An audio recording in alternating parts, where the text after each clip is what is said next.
안녕하세요. 현대중교 김정수 국장입니다. 네, 안녕하세요. 현대종교 조명 기자입니다. 예, 오늘은 현대종교에서 저희 둘이 그 이단들의 찬송가에 대해서 한번 알려드리려고 합니다. 네. 이단들이 그 찬송가를 통해서 뭐 교주를 높이거나 또 일반 찬송가를 좀 개사하거나 그래서 그 안에서 좀 세뇌되는 찬송가가 굉장히 효과적으로 쓰이고 있거든요. 그래서 각 이단 단체별로 어떤 찬송가를 어떻게 사용하고 있는지 한번 말씀드려보려고 합니다. 네. 첫 번째는 하나님의 교회입니다. 하나님의 교회는 이 새 노래라는 찬송가를 사용합니다. 근데 이 내용 안에 보면 일반 찬송가하고 내용이 다르게 그 안상홍을 또 찬양하는 이런 내용들이 많이 있거든요. 특히 뭐 아버지, 안상홍, 어머니 이런 단어들이 들어간 그런 가사들이 좀 많이 있는 편입니다. 그래서 그 가사들을 한번 살펴보면 뭐 노래 제목을 한번 살펴보면 다윗으로 오신 안상홍, 그리고 안상홍 하나님 내 영혼 새롭게, 그리고 안상홍 하나님 진리의 빛 되어, 그리고 거룩하신 성령 안상홍님, 그리고 안상홍님 우리의 하나님이시오, 또 전능하신 안상홍님. 아무래도 하나님의 교회가 안상홍을 하나님으로 믿고 있기 때문에 이런 제목들이 나오는 것 같습니다. 그리고 또 재미있는 것은 기성교회 찬송가의 가사만 바꿔서 사용하는 경우도 있습니다. 저희가 잘 알고 있는 주 하나님 지으신 모든 세계 이 악보에서도 가사만 바꿔서 하나님의 교회에서 사용을 하거든요. 죄에서 자유를 얻으려면 이 악보도 또 하나님의 교회에서 가사만 바꿔서 사용합니다. 그래서 죄에서 자유를 얻으려면 안상홍님을 믿으시오, 시험을 이기는 승리되니 참 놀라운 능력이로다. 이렇게 해서 가사만 바꿔서 또 안상홍을 찬양하는 이런 내용도 이 새 노래 안에 들어 있습니다.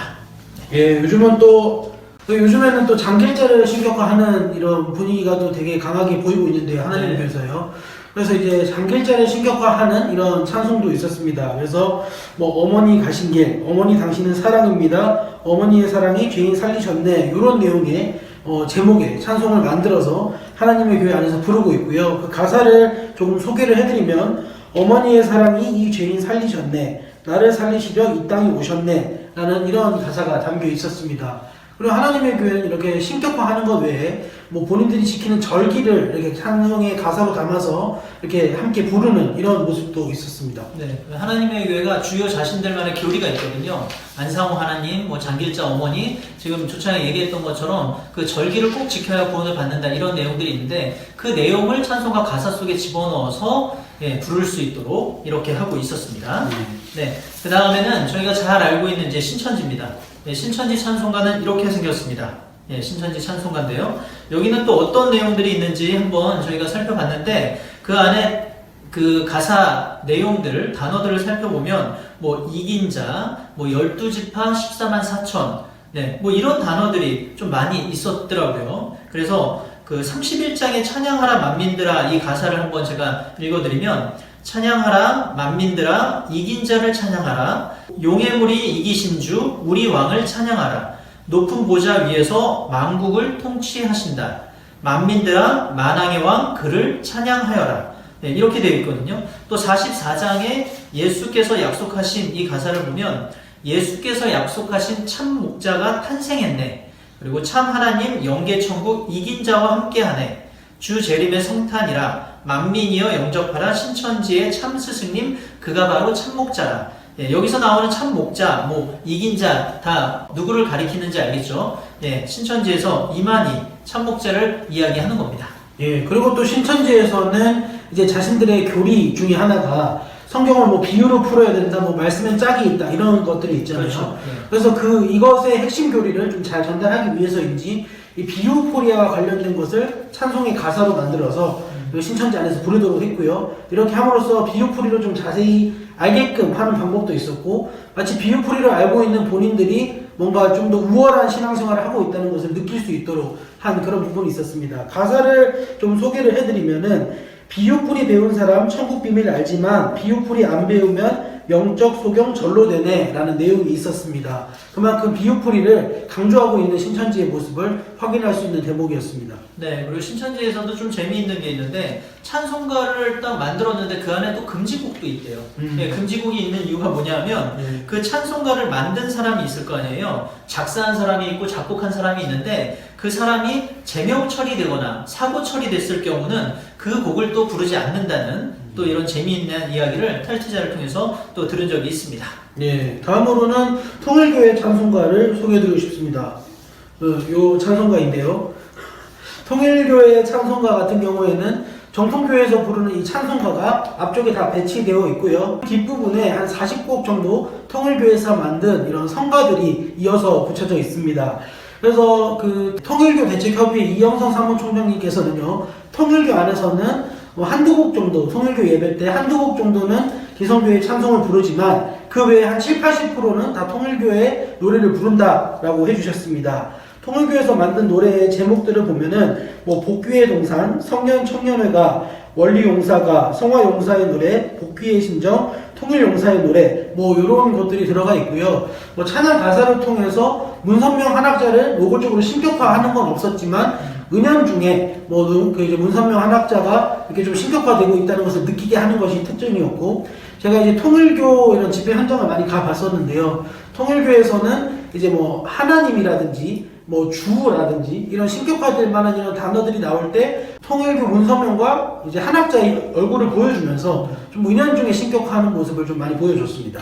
간접적으로 이렇게 신격화를 예. 해주고 있는 모습이네요. 네. 그리고 제목들을 보니까 굉장히 전투적이고 네. 용사, 뭘 쟁취해야 될 것 같고 네. 예, 굉장히 그런 느낌의 가사들이 좀 많이 있었던 것 같습니다. 예. 네. 다음으로는 이제 JMS 기독교 복음 선교회라는 곳인데요. 이곳의 찬송가를 한번 보겠습니다. 이게 옛날에 나왔던 것이긴 한데 옛날에 어떤 그 찬송가가 있었냐면 새 노래라는 찬송가가 있었습니다. 이 새 노래라는 책자를 보면 굉장히 독특합니다. 어떻냐면 일반적으로 가장 많이 부르는 굉장히 유명한 트로트, 그 트로트에다가 정명석에 관련된 가사로 바꿔서 그렇게 부르고 있었거든요. 가는 세월이라는 유명한 곡이 있거든요. 이거는 가는 사람 이렇게 제목을 바꿔서 불렀고요. 그 다음에 안 지나서나 당신 생각 이런 가사가 있는 트로트 유명한 곡이 있는데 안 지나서나 주님 생각 이렇게 바꿔서 불렀습니다. 만남 그대 없이는 못 살아 이런 것들, 그리고 신사동 그 사람은 월명동 그 사람 이렇게 바꿔서 불렀고요. 한번 가사들 한번 보면 만남이라는 곡은 어떻게 되어 있냐면 주님 만남은 우연이 아니야, 그것은 우리의 기다림이었어, 이렇게 바꿔서 부르고 있었습니다. 그리고 최근에 이제 정명석이 출소한 이후에 어떤 또 변화가 있었냐면 자작곡을 부르기 시작했다 그래요. 자작곡은 뭐냐면 정명석이 직접 노래하면 거기에 맞춰서 그 곡이나 이런 것들을 그 신도들이 잘 맞춰서 그 곡을 만들어주는 거예요. 그러니까 정명석이 자기 느낌대로 막 부르면 신도들이 다 여러 가지 악기를 이용해서 연주를 하고 그 곡을 완성시키는 이런 일들이 있었는데 그렇게 탄생한 곡들에 이제 그 들어간 악기들을 보면 피아노, 베이스, 드럼, 기타 이런 거는 기본이고요. 색소폰, 플룻, 클라리넷, 트럼펫, 트롬본, 호른, 바이올린, 비올라, 첼로, 대금, 해금, 피리, 가야금, 검고, 장구, 꽹과리 각종 모든 악기가 동원돼서 그 정명석이 부른 노래를 잘 오케스트라처럼 잘 협주를 해주고 있었습니다. 이렇게 해서 앨범이 탄생하고 그 앨범을 또 CD로 구워서 이렇게 나온 것들이 있었습니다. 다음으로는 이긴 자 조희성을 찬양하는 영생교회에 대해서 좀 소개를 해드리고 싶습니다.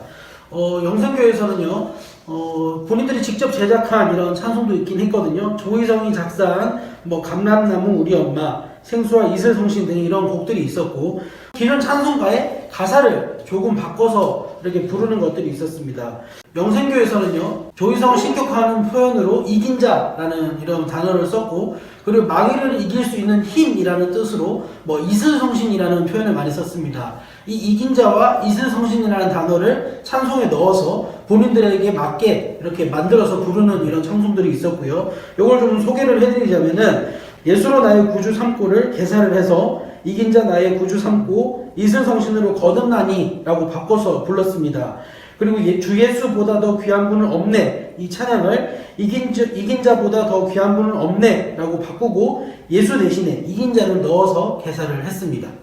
영생교는 이제 예수님이라는 표현을 빼고 이긴 자 이렇게 넣어가지고 찬송을 불렀던 거네요. 예. 네, 뭐 기타 다른 단체들도 있습니다. 지금 안식교라는 단체는 찬미가라는 책을 사용해서 찬송을 하고 있는데 이제 기존 찬송가는 저희가 645장 정도 있는데 그 안식교는 한 859장 이렇게 있어요. 그래서 저희가 좀 쭉 살펴보니까 기존 찬송하고 똑같은 곡도 있고 또 새롭게 만들어진 이런 곡들도 있었습니다. 그리고 지방교회라는 곳에서도 이제 찬송가가 따로 있었습니다. 일단 한국어 찬송가의 경우에는 1114장까지 굉장히 많은 곡이 좀 수록되어 있었습니다. 저희가 이단들의 찬송가에 대해서 좀 많이 소개를 해드렸는데요. 이단들의 찬송가를 한번 보니까 일반 기성교회 찬송가의 개사에서 부른 것도 있고 아니면 트로트 노래에서 개사해서 부른 것도 있고 또 가사들을 보면 자신들의 교리에 맞게 하나하나 그 단체만의 특징을 갖고 찬송을 하게끔 하고 있었습니다. 아무래도 곡조가 있는 그 찬송의 경우는 우리가 계속 부르면서 또 이단단체 신도들이 계속 부르면서 또 거기에 어느 정도 더 세뇌가 되고 또 그 곡을 통해서 더 그 단체의 교리에 대해서 확신을 가질 수 있는 이런 특징들이 있는 것 같습니다. 그래서 이단 교주와 또 교리 이런 내용들이 반영된 이 찬송을 통해서 이단 신도들이 그 단체에 더 충성을 다할 수 있도록 하는 그런 효과가 있는 것으로 저희가 생각이 됩니다. 네, 이상입니다. 이단들의 찬송가 함께 들어주셔서 고맙습니다. 감사합니다.